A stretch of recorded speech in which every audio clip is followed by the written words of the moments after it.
နေ့မှာတော့ကိုပိုင်ကျောင်းကြီးတစ်ကျောင်းထဲမှာတက္ကသိုလ်ဝန်ထမ်းစာမေးပွဲကိုဖြေဆိုနေကြပါတယ်။ကျောင်းသားတွေကလည်းသူတို့ရဲ့ထုံးစံအတိုင်းစာခိုးကြဖို့ကိုယ်စီလှုပ်ဆောင်နေကြတယ်ဗျ။စာပြေခန်းအတွင်းထဲမှာလည်း CCTV တပ်ဆင်ထားပြီးတော့ကျောင်းအုပ်ဆရာမကြီးကစောင့်ကြည့်နေပါတယ်။ဒီအချိန်မှာပဲအာရီယန်နဲ့ပါရှာဆိုတဲ့တငယ်ချင်းနှစ်ယောက်ကတော့ဈေးဥပေါက်အနေနဲ့ကျောင်းအုပ်ဆရာမကြီးကတွေ့သွားပြီးတော့မိုင်းနဲ့အပြင်ထွက်ခဲ့ဖို့ခေါ်လိုက်ပါတယ်။သူတို့နှစ်ယောက်ခေါ်ခံရပြီးမကြခင်မှာပဲနာလာဆိုတဲ့ကောင်မလေးကိုသူ့ရဲ့တငယ်ချင်းကစာပြခိုင်းရကနေတဆင်အတန်းဆောင်ဆရာမတွေကတိသွားပြီးရုံးခန်းရောက်ကုန်ကြပါတယ်။စာမေးပွဲဖြေဆိုခန်းရဲ့အပြင်မှာတော့စာပြရတဲ့ကျောင်းသူနဲ့စာခိုးချတဲ့ကျောင်းသူတို့အချင်းချင်းအငင်းပွားနေကြပါပြီ။ဒီလိုနဲ့သူတို့၄ယောက်လုံးကိုရုံးခန်းထဲမှာပဲထားလိုက်ပြီးတော့ကျောင်းအုပ်ဆရာမကြီးကစာအိတ်တအိတ်ကိုကင်ဆောင်ပြီးသူတို့စီကိုရောက်လာပါတယ်။ဆရာမကြီးကသူတို့၄ယောက်ကိုမျှမျှတတပဲအခွင့်အရေးထပ်ပေးခဲ့ပြီးတော့မေကွန်းအစ်စ်၄ရွက်ကိုပေးပြီးသူတို့ကိုပြန်လည်ဖြေဆိုခွင့်ပေးလိုက်တယ်ဗျ။စာတင်ခန်းမကြီးထဲမှာတော့စာမေးပွဲဖြေဆိုချိန်ပြည့်သွားခဲ့ပါပြီ။ဒါကြောင့်ပဲခန်းဆောင်ဆရာမကအဖြေလွှာတွေကိုထားခဲ့ပြီးအပြင်ထွက်လို့ရပြီလို့ကြေညာပါတယ်။ဒီအချိန်မှာပဲအတန်းထဲကကျောင်းသူတယောက်ကိုတစုံတစ်ခုကဝင်ရောက်ပူးကတ်လိုက်တယ်ဗျ။ကျောင်းသားတွေနဲ့ဆရာမတွေကဝမ်းဝန်းထိန်းကြပေမဲ့အရှင်နေတွေကပိုဆိုးလာခဲ့ပါတယ်။ဒါကြောင့်ပဲကျောင်းဆရာမကြီးကိုလှမ်းပြောပြတော့ကျောင်းအုပ်ကြီးရောက်ရှိလာခဲ့ပြီးတော့ပရလောကနယ်ပယ်ကဆရာတဦးကိုဖုံးဆက်ပြီးအကူအညီလှမ်းတောင်းလိုက်ပါတယ်။ဆရာကလည်းသူ့တပည့်အမလေးနဲ့အတူလာခဲ့မယ်လို့ပြောပြီးတော့သူမရောက်ခင်ထိကျောင်းသားတွေကိုဝတ်ပြုဆုတောင်းထားကြဖို့မှာလိုက်ပါတယ်။ဒီအချိန်မှာတော့စာမေးပွဲခန်းထဲမှာတယောက်မကဝင်ဘူးခံနေရပြီးတော့အချင်းချင်းတပ်ဖြတ်နေခဲ့ကြပါပြီ။ဒါကြောင့်ပဲကျောင်းသူကျောင်းသားတွေကလက်ရပြေးပုံးကြရင်လည်းတကွဲတပြားစီဖြစ်သွားကြတယ်ဗျ။စာပြေခန်းရဲ့အတွင်းထဲမှာလည်းကျောင်းသားအနှဲငယ်ကြံရစ်နေခဲ့ပါတယ်။တချို့ကျောင်းသားတွေကတော့ကျောင်းရဲ့ assembly ကွင်းရှိရောက်နေကြပြီးတော့ကျောင်းဆောင်ဦးလေးကြီးကိုတကားဖွင့်ပေးဖို့တောင်းဆိုနေကြပါတယ်။ဒါပေမဲ့လည်းကျောင်းသောကဖွင့်မပေးတာကြောင့်ကျောင်းလေကားကိုကြော်တက်ပြီးအပြင်ကိုထွက်ဖို့လုပ်နေကြပါတယ်။မကြာခင်မှာပဲဒီကျောင်းသားတွေတဲကိုဝိညာဉ်စတင်ပူးကပ်ပြီးအချင်းချင်းထပ်ပြီးတက်ဖြတ်ကြပြန်တယ်ဗျ။ဒါကြောင့်ကျောင်းဆရာမကြီးနဲ့ကျောင်းသားတွေကျောင်းထဲကိုပဲပြန်ပြေးဝင်ပုန်းခဲ့ကြပါတယ်။ကျောင်းဆရာမကြီးကတော့သူ့ရဲ့ရုံးခန်းထဲပြန်ဝင်ပြီးစပွဲကုံတစ်ခုရဲ့အောက်ထဲဝင်ပုန်းနေလိုက်ပါတယ်။ဒီအချိန်မှာသူ့ရဲ့ရုံးခန်းကိုတကားခောက်ပြီးလူတစ်ယောက်ဝင်ရောက်လာပါတယ်။သူကတော့ကျောင်းဆောင်ဦးလေးကြီးပါ။ကျောင်းဆောင်ဦးလေးကြီးကတအားကိုမှကြောက်လန့်နေပြီးတော့အပြင်မှာလူတွေအများကြီးတေကုန်ကြပြီလို့ပြောပြပါတယ်။ကျောင်းဆရာမကြီးလည်းသူ့ရဲ့နားမှာရှိနေတဲ့မိုက်ကနေတဆင့်ကျောင်းသားတွေကိုငါတို့ရဲ့ကျောင်းကတစားခံဖြစ်နေပြီးတော့နတ်ဆိုးရဲ့ထိန်းချုပ်မှုအောက်ကိုရောက်နေတာကြောင့်မိမိတို့ကိုယ်ဝေယဘာသာအလိုက်ဆုတောင်းဝတ်ပြုနေကြဖို့နဲ့မကြခင်အကူအညီရောက်လာမှာဖြစ်တယ်လို့တုံရီစွာနဲ့အတိပေးခဲ့ပါတယ်။ကျောင်းသားကိုလည်းနောက်တကားကနေဆရာကြီးလာကိုစောင့်နေဖို့မှားလိုက်တယ်ဗျ။တကြောင်လုံးရုပ်ရုပ်တဲတဲဖြစ်နေပေမဲ့စာကိုးရှားလို့ပြန်ဖြေနေရတဲ့ကျောင်းသားတွေကတော့ဘာမှမသိခဲ့ပါဘူး။ဒါကြောင့်ပဲကျောင်းအုပ်ရဲ့အတိပေးချက်ကိုကြားရချိန်မှာတော့ကြောင်နွားကြပါတယ်။ခဏနေတော့ပရလောကပိုင်နိုင်တဲ့ဆရာကြီးနဲ့သူ့ရဲ့တပည့်မလေးတို့ကျောင်းနောက်ပေါက်ကဂိတ်ကိုရောက်လာကြပါတယ်။အတင်းဆောင်နေတဲ့ကျောင်းသားကလည်းအဆက်ပြပြီးတော့ဝင်လာဖို့တော့ပြစ်ပေးလိုက်တယ်ဗျာ။ကျောင်းပြင်မှာသူတို့၃ယောက်ရက်နေတော့မှပဲကျောင်းသူတယောက်ပြေးလာပြီးသူတို့ကိုစတင်တိုက်ခိုက်ပါတယ်။ဒီတော့မှသူတို့လည်းရှင်တွေကိုနားလဲသွားပြီးတော့ကျောင်းအုပ်ဆရာမကြီးရှိရာကိုရောက်လာကြပါတယ်။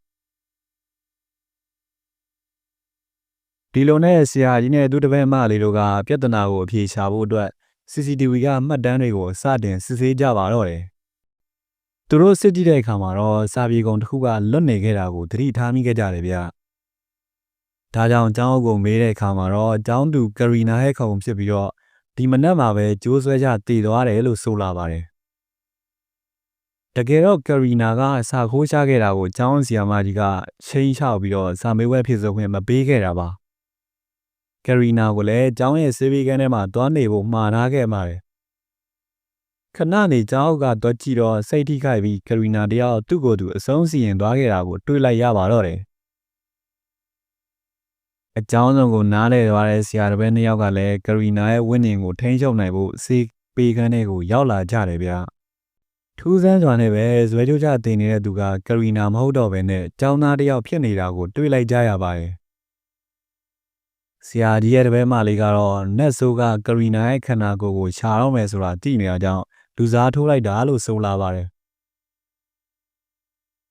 ဒီအချိန်မှာပဲသူတို့နဲ့လိုက်တာတဲ့ကျောင်းဆောင်ကိုဝိညာဉ်ကပူးကပ်ပြီးတိုက်ခိုက်ပြန်ပါပြီ။ကျောင်းရုံးခန်းစီသူတို့ပြန်လာကြတော့ကျောင်းခန်းထဲကကျောင်းသားတစုရဲ့ကြားထဲမှာသူတို့ကျောင်းကမဟုတ်တဲ့ကျောင်းသူတယောက်ရှိနေပြီးတော့ကင်မရာရှေ့မှာဘွားကနေပေါ်လာခဲ့ပါတယ်။ပြီးတော့ကျောင်းသားအများစုပျောက်ဆုံးသွားခဲ့ပြီဆိုတာကိုပါတပါးနဲ့သိခဲ့ကြပါတယ်။တစ်ဖက်မှာလည်းစာမိုးဝဲပြန်ဖြစ်နေရတဲ့၄ယောက်ကလည်းအပြင်ကိုထုတ်ခွင့်မရသေးလို့စိတ်ပြက်လက်ပြက်ဖြစ်နေကြပါပြီ။ဒီအချိန်မှာပဲသူတို့၄ယောက်တည်းကတစ်ယောက်ကိုဝိညာဉ်စတင်ဘူးကပ်ပြီးတိုက်ခိုက်နေပါပြီ။သူတို့လည်းထွက်ပြေးကြပြီးတော့တန့်စင်ခန်းထဲမှာပဲပုံအောင်နေလိုက်ကြတယ်ဗျ။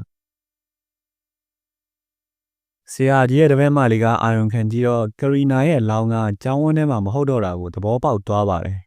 ။ခဏနေတော့ကျောင်းဆရာမကြီးနဲ့အတူသူတို့ဆရာတပည့်နှစ်ယောက်ကျောင်းရှိအလံတိုင်းပေါ်ကကရီနာကိုကြိုးစီရအနေထားနဲ့တွေးလိုက်ရတယ်ဗျ။အောက်ရှာပေးပြီးချိန်မှာတော့ကျောင်းဆရာမကြီးကကရီနာကိုဝှေ့ဖက်ရင်းနဲ့စကားတွေပြောနေခဲ့ပါတယ်။တကယ်တော့သူပွေ့ရှိထားတာကကရီနာမဟုတ်ဘဲနဲ့နတ်ဆိုးတစ်ကောင်ဖြစ်နေခဲ့တာပါ။အဲ့ဒီနတ်ဆိုးကဆရာကြီးနဲ့သူတစ်ပည့်မလေးကိုကျဲရင်းနဲ့ကျောင်းထဲကိုအငွေ့တန်းဖြစ်နေဝင်ပြေးသွားတယ်ဗျ။ဒီခါမှာတော့ဆရာကြီးကကျောင်းထဲမှာဆင်းမပေးရသေးတဲ့ကျောင်းသား၄ယောက်ရှိသေးတာကိုသိသွားပြီးတော့သူတို့ကိုကယ်တင်နိုင်ဖို့ကျောင်းထဲပြန်ဝင်လာကြပါတယ်။ထင်ထားတဲ့အတိုင်းပဲစာခိုးရှာရဲ့ကျောင်းသားလေးတွေကိုနတ်ဆိုးကစတင်ပြီးတော့တိုက်ခိုက်နေပါပြီ။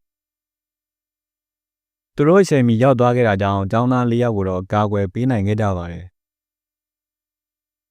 နတ်ဆိုးကလည်းစွမ်းအားကြီးတာကြောင့်ဒီတစ်ခါမှာတော့ဆရာကြီးကနတ်ဆိုးရဲ့တိုက်ခိုက်မှုကြောင့်ပဲအသက်သေဆုံးသွားခဲ့ပါတယ်။ဆရာကြီးကသူ့မတည်ခင်မှာဒီနတ်ဆိုးကဦးချမ်းပီကပ်ဖြစ်ကြောင်းနဲ့သူ့တပည့်မလေးကိုအဆုံးထိတိုက်ခိုက်ဖို့မှာကြားခဲ့တယ်ဗျ။တကယ်တော့ဦးချမ်းပီကက်ဆိုတာကလူတက်မရင်းသမားတယောက်ဖြစ်ပြီးတော့မိမပြိုလေးတွေကိုပလူရည်တန်နဲ့ညှို့ယူပြီးတော့သူတို့ရဲ့တဲအိမ်ထဲမှာဖန်ထားလေးရှိတဲ့စိုက်ကိုသမားတူပဲဖြစ်ပါတယ်။တနေ့မှာဦးချမ်းပီကက်ကအကြောင်းသူတွေတယောက်ကိုဖန်ထားလို့ရွာကသူတွေလိုက်ရှာကြတော့ဦးချမ်းပီကက်ကိုမိသွားခဲ့ပါတယ်။ရွာသားတွေနဲ့ဆရာကြီးကဦးချမ်းပီကက်ကိုတိုက်ခိုက်ခဲ့ကြပြီးတော့တက်စီလောင်းပြီးမီးရှို့တက်ဖြတ်လိုက်ကြတယ်ဗျ။ဒါကြောင့်ပဲဦးချမ်းပီကတေသွားပြီးတော့သူတို့ကိုဂလဲ့စားရှိဖို့စောင့်ရင်းနဲ့ဇွဲရိုးကြတေသွားတဲ့ကျောင်းသူလေးရဲ့ဝိညာဉ်ကိုအတုံးချသွားခဲ့တာပါအားလုံးကိုနားလေသွားတဲ့ဆရာကြီးရဲ့တပည့်မလေးကတော့စီရင်တစ်ခုကိုစတင်ပြီးလှုပ်ဆောင်ခဲ့ပါတယ်